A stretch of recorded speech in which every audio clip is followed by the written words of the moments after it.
Okay, so have you ever been like about to buy something online? You know, you're right there about to hit the button, Uh-huh. and then you see just one negative review, and you're like, nope, not going to do it. Oh, yeah. Don't get It me up totally to throws you off. Well, today we are diving deep Mm-hmm.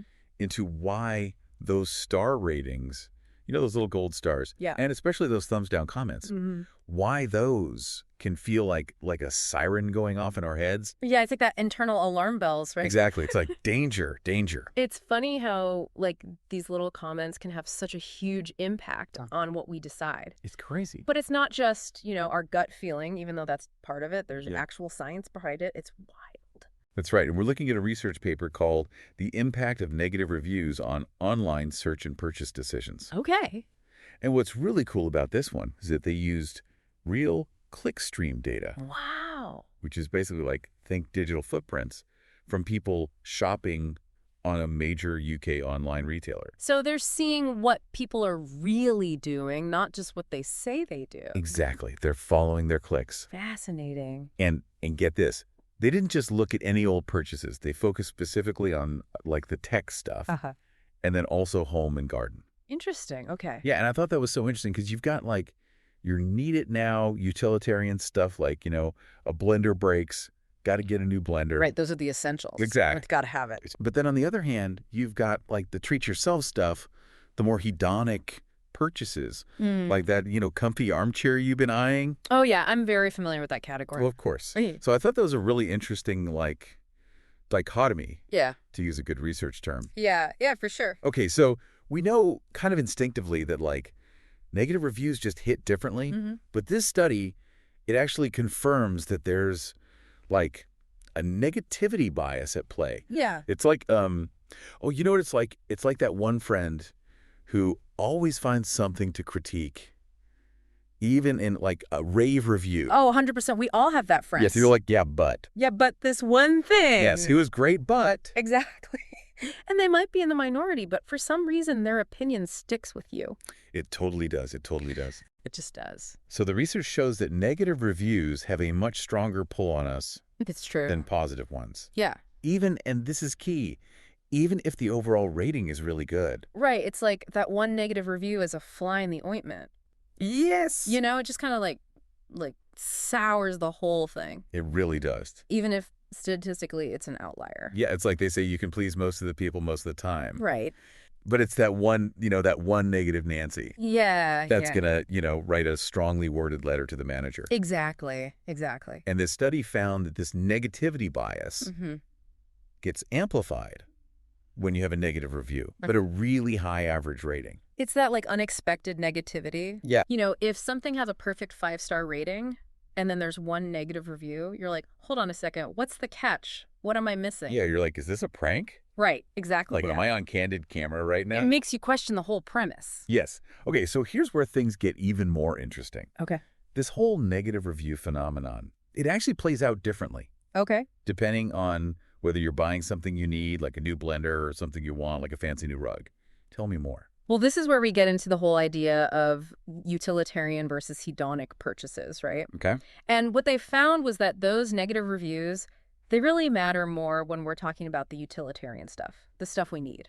Because, I mean, a broken blender is a 5-alarm kitchen crisis. Exactly. And it makes sense when you think about it, because with something like a blender, you're relying on other people's experiences. Right, because I don't know how to tell if a blender is good or not. I just need it to, like, blend. Exactly. You need it to function. Right. And so you're trusting that other people have had, like, good or bad experiences, and they're going to tell you about it. Yes. And if somebody's like, this blender caught on fire, Yeah. like, oh, that's not a risk you're going to take. You know what I mean? Yeah, I'm out.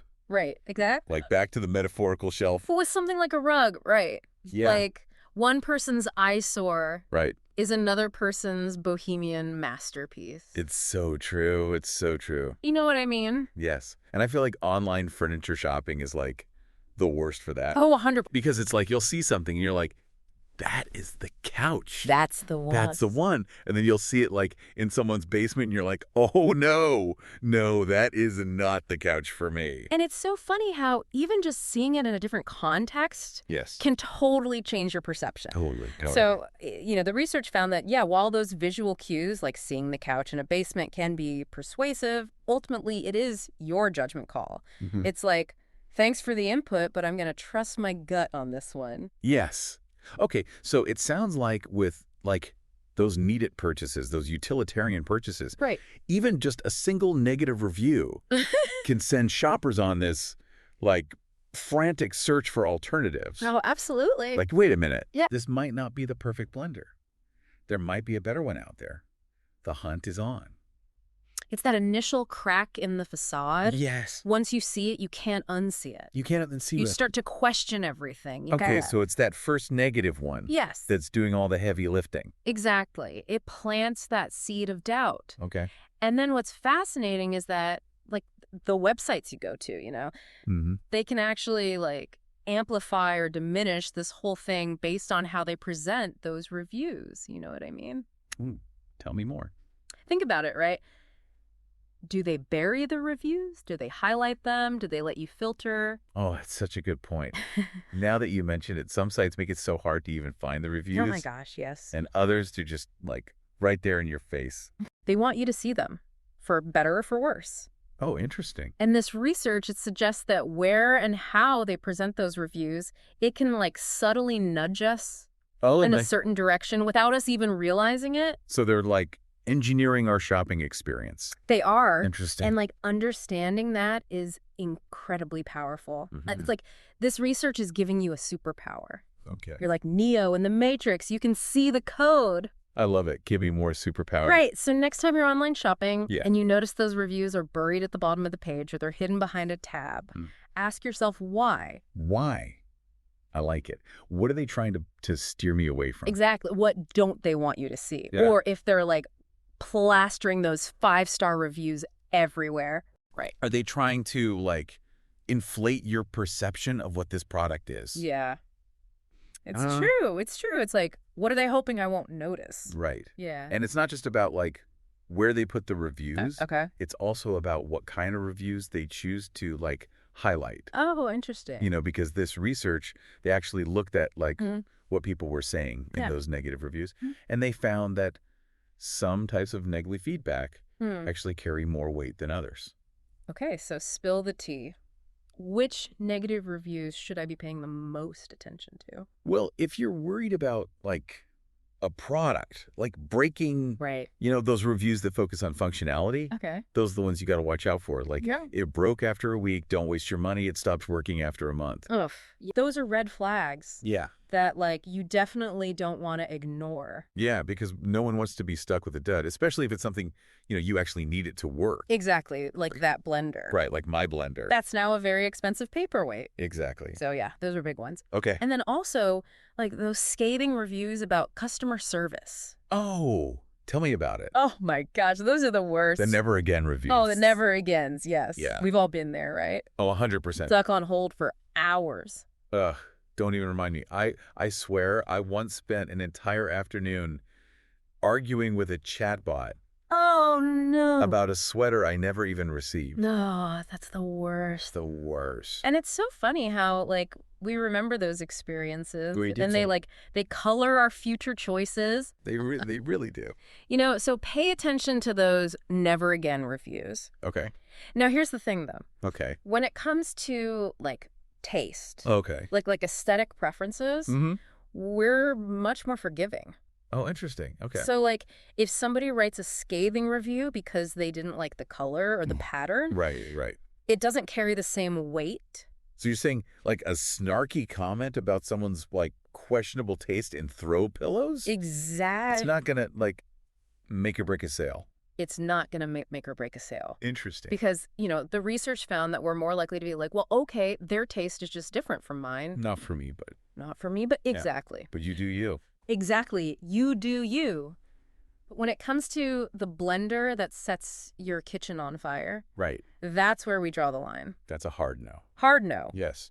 So, and that's what makes this research so valuable. Yeah. Like, it helps us understand, like, not just the negative reviews matter, but like what Right. types of negative reviews we should really be paying attention to. Okay, so it's like negative reviews, yes, but with like a grain of salt, but also like an understanding of Nuance. nuance. Yes. Yes. Love it. Okay, so we've talked about how these negative reviews can send us like running for the hills, Yeah. looking for other options. Mhm. Yeah. But is it really just that first negative review It seems like it. that plants that seed of doubt? That's what the research suggests, is like Right. that initial, like, Yeah. crack in the facade. Once you see it, you can't unsee it. You can't unsee it. And then after that, Yeah. additional negative reviews don't Don't really matter. they don't have the same impact. Interesting. Because you're already, like, Already gone. you're already on the hunt for a better option, you know? There's got to be something better out there. Exactly. Okay. It's like when you're trying to pick a restaurant with friends and Yep. somebody mentions that one time they got food poisoning at that place. Suddenly everyone's like, oh, what about this place? What about that place? Right. Even if it has a million good reviews, Exactly. that one bad one just like sticks. It just looms large, you know? Yeah. And it really speaks to, like, the power Yeah. of those negative experiences. Yeah. Even if they're isolated incidents, they just stick with us. Yeah, they stick with us More than the positive ones. than the good ones for sure. Hmm. Okay, so what does this all mean for us Wow. as like savvy online shoppers out in the world trying to make good decisions? I think what's so cool about this research is it's basically giving us a superpower. Okay, I like it. I'm here for it. Right. We can't always control what information is, like, presented to us out there in the world, Right. but we can control how we react to it. Okay. You know, so This is like a negativity bias decoder ring. exactly, Okay. you know, and so you can kind of like cut through the noise and be like, okay, but what's important to me? Okay, so next time I'm about to hit that buy now button, Yes. I need to like pump the brakes Pump the brakes. and think about like, okay, where are these reviews coming from? Exactly. Are they easily accessible? Oh, okay, yeah. Are they balanced? Oh, Are they representative of, like, different kinds of experiences? okay, yeah, like a diversity of opinions. Exactly. Exactly. They're- And most importantly, are they trying to, like, nudge me in a Oh. certain direction? Consciously or not, yeah. Consciously or subconsciously? Yeah, exactly. And I think once you start paying attention to this, Yeah. you'll be amazed at how much it's going on. It's true. It's, like, really kind of wild. It really is. Like, once you see it, you can't unsee it. You can't unsee it. And speaking of seeing things in a new light, I kind of want to go back to the content of the reviews themselves. Yeah, yeah. Because we've talked about, like, how some types of negative feedback Right. carry more weight. But, like, what about the specifics? Yeah, so these researchers, they didn't just like stop at the star ratings. Yeah. They actually dug into the language Mhm. that people were using in those negative reviews. Okay. And they found that like the words that we choose, even when Yeah. we're like expressing our dissatisfaction, Mm-hmm. can tell us a lot about what really matters to us. Okay, so it's not just, like, love it or hate it. Right? It's the why. It's the why. Tell me more. So one of the things they found was that when people used like very specific language Right. to describe like a problem with a product's functionality, Okay. those reviews tended to have a much bigger impact. Okay, so give me an example. Like, what does that look like versus, like, a less effective negative review? Yeah, so instead of just saying like, this toaster sucks. Right, which we've all been there. I've done that. Of course, yeah. Maybe not publicly, Right. but, you know, in my head. A more effective negative review would be something like, the toaster stopped toasting evenly after only a few uses. Okay, One side is always burnt. okay, because that feels way more Right. real and less like someone just, like... Right. It's not just ranting. It's like a real problem Yes. that they experience. It's not just, like, they're having a bad day and they're taking it out on the toaster. It's like, Exactly. no, I have experienced this very specific problem, Yes. and now I'm worried it's going to happen to me. Exactly. And you're like, oh, I've experienced uneven toasting. I know that pain. Yeah. Like, I relate to you, stranger on the internet. I relate to you. Exactly. Okay. So it sounds like that same, like, need for specificity. Right. applies to the customer service stuff, too. Yes, so vague complaints like customer service was terrible Right. didn't really resonate as strongly as the ones that were like, I waited on hold for an hour and then they told me they couldn't find my order. Yes. Because I think those specifics make it feel... They just lend it like an air of credibility. Credibility. That's the word. It's Yeah. like I can picture that happening versus they were mean to me. It's like, well, Right, exactly. okay, I need more. You need more. I need details. Right, and it makes sense when you think about it because as humans, we're like hardwired to respond to stories. Yeah. And a detailed negative review is basically a mini story. That's so true. About somebody else's bad experience. It's like listening to your friend, like give you a cautionary tale. Exactly. You're going to listen. If they're like, I went here, I did this happened, you're like, okay, noted. I'm not doing that. Exactly. So, the next time you're like scrolling through those reviews, pay attention to the language people use. Yeah. Are they being like vague and general, or are they like giving you those really specific... The juicy details. The juicy details. Because the devil's in the details, people. Exactly. Okay, so before we wrap things up, Okay. I want to come back to something that we touched on, I think, even earlier. Yeah. Which is just this idea that, like, Yeah. the way that websites present these reviews Yes. can really, like, drastically color how we see something. Right. It's like, again, they're trying to, like, engineer our experience in a way, sometimes without us even realizing it. Absolutely. And that's why, like, being aware of it is so important. Yes. Right? Because, like, one common thing they do is they'll bury those negative reviews, like, way down at the bottom. Oh, yeah, make you work for it. Oh, yeah, you gotta, like, scroll forever to find them, or they'll highlight all the positives and, like, minimize the negative. Or I'll only show you, like, the 5-star reviews, and it's like, I need a little... You need a little balance. A little balance. Show me the 1 stars. I want to know what's going on. Right. Like, give me the dirt. A little bit. Yeah. And I feel like they'll do stuff with, like, the visual presentation, too. Oh, for sure. Like, with the size of the font. Oh, yeah. The colors and stuff. Yeah, it's all very deliberate. That's the thing. It's like they're saying, look over here. Look at all this good stuff. Pay no attention to the man behind the curtain. Exactly. But now that we know, Right. we can see through it. We can see the matrix. We've got our decoder rings on. Exactly. We're in the know. We're in the know. Okay, so as we wrap things up, for all of our savvy shoppers out there, Yes. what are some key takeaways? What can we do? How can we make this work for us? Well, I think, like, first and foremost, negative reviews are valuable. Okay. Like, they give us information that we wouldn't get otherwise. Don't be afraid of the negative review. Don't be afraid. Like, lean into it a little bit. Be curious about it. Get curious. What are people saying? Okay. And then, we talked about this, but when you do read them... Pay attention to the language people are using. Yeah. Are they being specific? Are they being vague? Okay, the details. The details. The devil's in the details. Yes. And then finally, we've talked about it a lot, but be aware of how those reviews are being presented. Okay.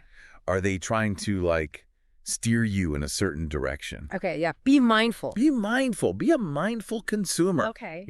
Mindful consumer. I love it. Because, knowledge is power. Knowledge is power. Right. Yes. So the next time you're about to click add to cart, buy now, pump the brakes. Pump the brakes. Think about these things. Look at those reviews. And you know what? Happy shopping. Happy shopping, everyone.